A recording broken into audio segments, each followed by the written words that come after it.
tao kahit na hindi resulta ng kanyang prayer, kundi resulta ng pag-ibig at kabutihan ng Diyos.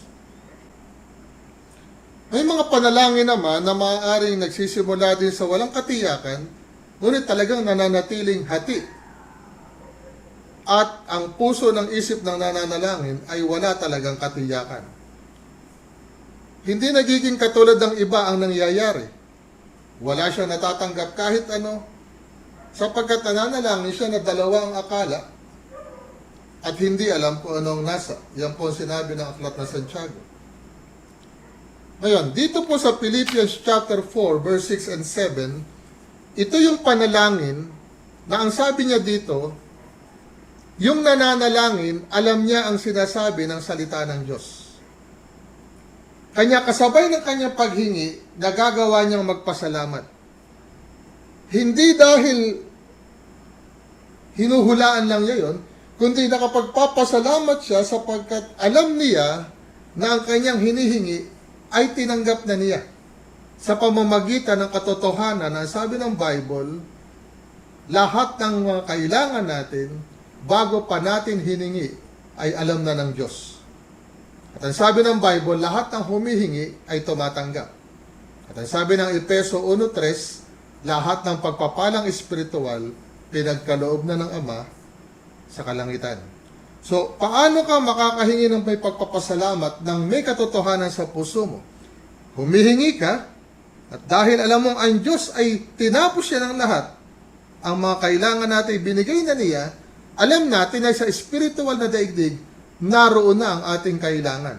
So, ibig sabihin, natanggap na rin natin sa Espiritu.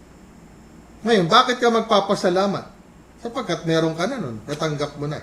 Sapagkat iyon ay nandoon na sa espiritual na daigdig. At kung ikaw ay maniniwala na iyan ay nasa iyo na, ang pangako ng Mark 11:24, manampalataya ka na ito'y natanggap mo na at iyan ay iyong matatanggap. Ngayon, habang siya'y nananalangin, may isang magandang bagay na gagawin sa kanya ang Panginoon. Sapagkat alam niya na ang pananalangin ay sa harapan ng Panginoon, at alam niya na ang kanyang hinihingi ay binigay na ng Panginoon, ang sabi ng verse 7 na yon, meron darating sa kanyang kapayapaan ng Diyos na hindi masayod ng pag-iisip ng tao. Habang siya'y nananalangin, maaaring hindi pa niya makikita yung physical na resulta ng kanyang prayer, pero ang sabi doon sa verse 7, darating sa kanya ang isang damdamin na sabi ito, kapayapaan ng Diyos na hindi masayod ng pag-iisip. Ang totoo, kung alam natin ang Philippians chapter 4, verse 6 and 7, dapat pag tayo nagpe-pray, hinihintay natin yon. Bakit? Sabi ng verse 7 ulit, kung itutuloy natin ang basa, yung mismong kapayapaan ng Diyos na hindi masayod ng pag-iisip, ang sabi doon, ang mag-iingat ng inyong mga puso at ng inyong pag-iisip kay Kristo Jesus. At yaon ang tumitiyak sa Kanya na lahat ng tinanggap niya sa spiritual ay matatanggap nga niya sa physical. Verse 9, ang mga bagay na inyo natutunan at tinanggap at narinig at nakita sa akin, ang mga bagay na ito ang gawin ninyo at ang Diyos ng kapayapaan ay sa inyo. Ang sulat na ito ay pinadala ni Pablo sa Filipos bilang paghahayag o ulat, parang reporting, kung paano ang Diyos ay kumikilos sa kanyang buhay, maging sa pagkakataon na iyon na siya nasa bilangguan. At ang sulat din na ito ay ang pagtitiyak na ang tulong na galing sa Filipos ay tinanggap na nga niya. Batay dito ay yaon ay dala ni Epaprodito mula sa Filipos. Sabi sa verse 18, datapot mayroon ako ng lahat ng bagay at sumasagana.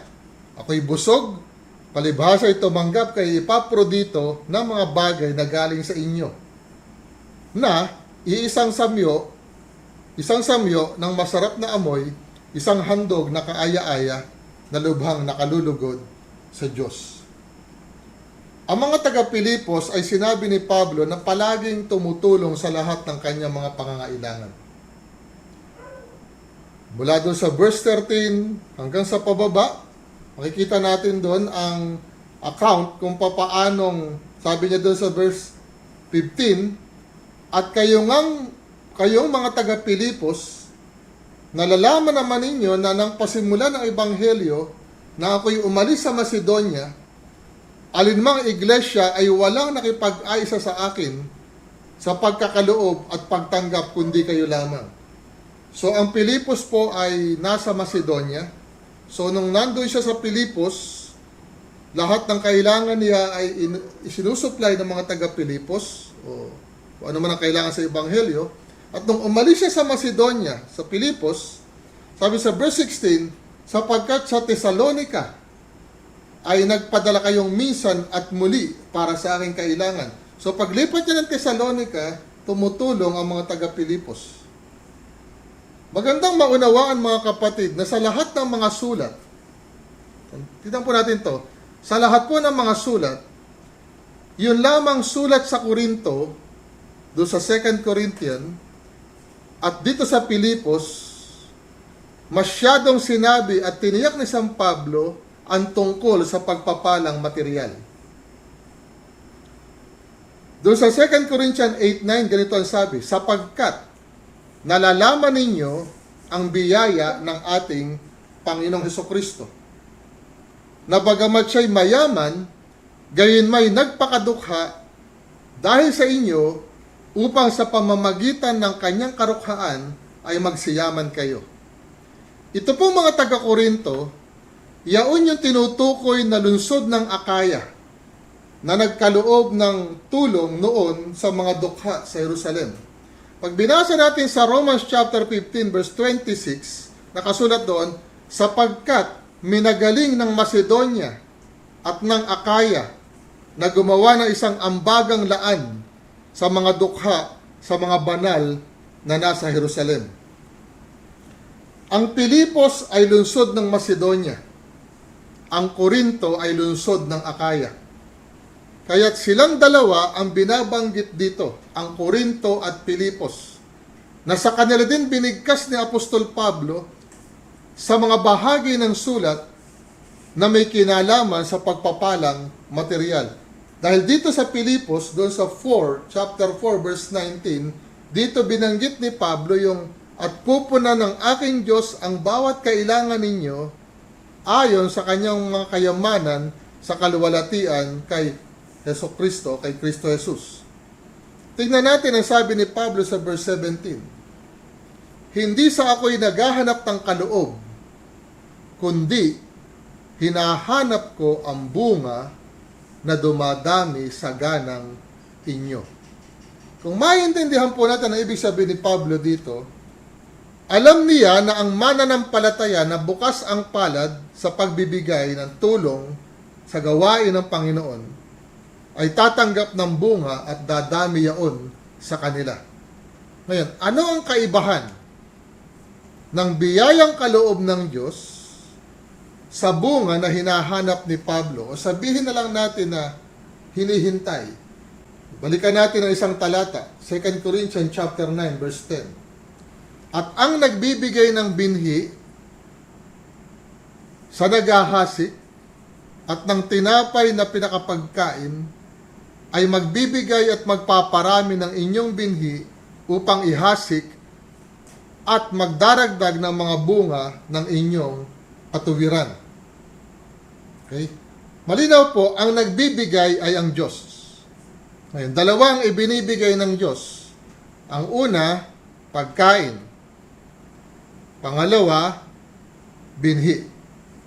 Ang trabaho ng pagkain, sustentuhan tayo para hindi tayo magutom, para tayo ay hindi pabayaan ng Panginoon. Pero ang binhi, may kakayahan siyang magbigay ng ani. Ang pagkain ay darating sa pang-araw-araw at mauubos din sa pang-araw-araw. Sa paglipas ng panahon, laging may pagkain sapagkat ang Diyos ay nagpapala at nagpapala sa mga hindi ganap at sa mga ganap, o sa masusama at sa mabubuti. Ang binhi ay darating din araw-araw. Kung paano dumarating ang pagkain, dumarating din ang binhi. Kapag ito'y tinanim, ito ay magdudulot ng 30, 60, 70 o 100% balik. Ito ay optional. Kung itatanim natin, kapag ito'y tinanim natin, mag-yield ito ng prutas o ng bunga. Maari kasi itong kainin din. At yaon ay makakabusog din. Pag ang tanim o ang pantanim ay kinain, makakabusog, magiging pagkain, pero mawawala ang kakayahan niyang magbalik o magdulot ng nasabing 30, 60, 70 o 100 ibayo. Ngayon, ang pagkain ay tiyak nakakainin. Pag dumating ang pagkain, tiyak nakakainin natin yan. Ang binhi, pag dumating, mamimili tayo. Tayo ang tumatanggap ng pagkain, tayo rin tumatanggap ng binhi. Mamimili tayo kung ang binhi ay itatanim natin o hindi.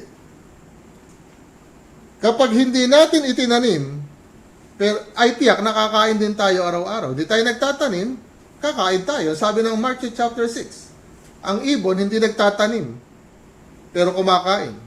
Ang sabi ng Bible, kayo pa, mas mahalaga kayo sa ibon. So, ibig sabihin ng Biblia, hindi ka pababayaan ng Panginoon. Kaya hindi ka magtanim, kakain ka. Ngunit kapag ikaw ay nagtanim, hindi ka lang kakain. Tiyak na ikaw ay aani. Ngayon, doon sinasabi ng Bible na pag ikaw ay nagtanim ng kakaunti, aani ka ng kakaunti. Pero pag nagtanim ka ng marami, aani ka ng marami. Yung kumakain lang, hindi nagtatanim, hindi nagugutom. Yung kumakain, tsaka yung nagtatanim, kumakain na, nagtatanim pa, umaani pa. Sa ganitong cycle, ako'y naniniwala na ang Diyos ay patuloy na, sabi doon sa 2 Corinthians, doon pa rin sa chapter 9 verse 10, letter B, patuloy siyang magbibigay at magpaparami ng inyong binhi upang ihasik at magdadagdag ng bunga ng inyong katuwiran. Tandaan po natin ang Genesis chapter 8 verse 22. Samantalang ang lupa ay lumalagi at hindi maglilikat ang paghahasik at pag-aani, at ang lamig at init, at ang tagaraw at taginaw, at ang araw at gabi. Kung papaanong sinabi na ang bahaghari ay tanda ng isang walang hanggang tipan, hindi nagugunawin ng buong mundo sa pamamagitan ng tubig. Ang tipan ng Diyos ay walang hanggan, ganon din itong pagtatanim at pag-aani. Ang cycle ng pagtatanim at pag-aani hindi matatapos. Maaari nating magamit ang advantage nito o maaaring hindi. Kaya't nasa ating sarili ang pagtutuos.